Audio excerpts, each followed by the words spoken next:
A zdravíčko, mám čelovku, lebo ako vidíte na chatu sme prišli, ale ešte tu majú len káble nejaké naťahané a nič zapnuté. Rozvodná skrinka je hotová a nič viac. Ale tak máme namontovaný Victron, Multiplus 5 kW. Pardon za tie tiene, ale mám čelovku, aby sme dačo videli, lebo je tu úplná tma. Hej, takže tu riadí baterka si vlastne nabíjanie cez MPPT a Victron si bude nabíjať z centrály alebo bude napájať celú chatu. Na to sme vymysleli existuje taký vypínač, je centrála, menič a samozrejme ohrev batérie, lebo pri veľkých mrazoch je zle. A to je samozrejme tu je rozvod chaty. Mám zapnuté len prebytok boiler. Hej, to znamená, že keď sa baterka nabíja a už nebude kam, tak zohreje boiler. Skrinky od pájačov. Hej, všetko so štítkou, ako vidíte. Všetko, 3 stringy, po 3 panely, 445 W.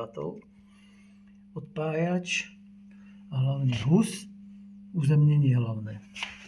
No, tu máme baterku, výplod najnovšej techniky. Krásne ukazuje. Ukazuje percentá doslova. Keď ťuknem, tak ukazuje úplne detaily všetko. Aká je teplota, koľko je kapacita, všetko. Baterka je si taká. Tu je ten ohrev. No, ideme pozrieť von. Idem.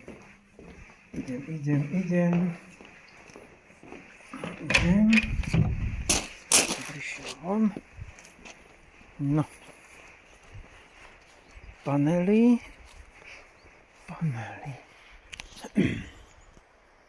Ako vidíte panely? 3, 6, 9. 3 stringy. Panely uzemnené, hromozvodom zvedené, minimálnu vzdialenosť 60 cm od rozvodu. Tu ideme dnu. Tu ide hromozvod. To sú nabité tyče. Áno, a tu ideme vlastne dnu. A ešte centrála. Centrála je úplne niekde na druhej strane. Taká kufríková, v prípade, že bude veľká zima. Tu je centrálička 2 kW. Natočí a keby bolo veľmi zle, tak sa dajú dobiť baterky aj centrálou. Super, čo ešte dodať? Čaute.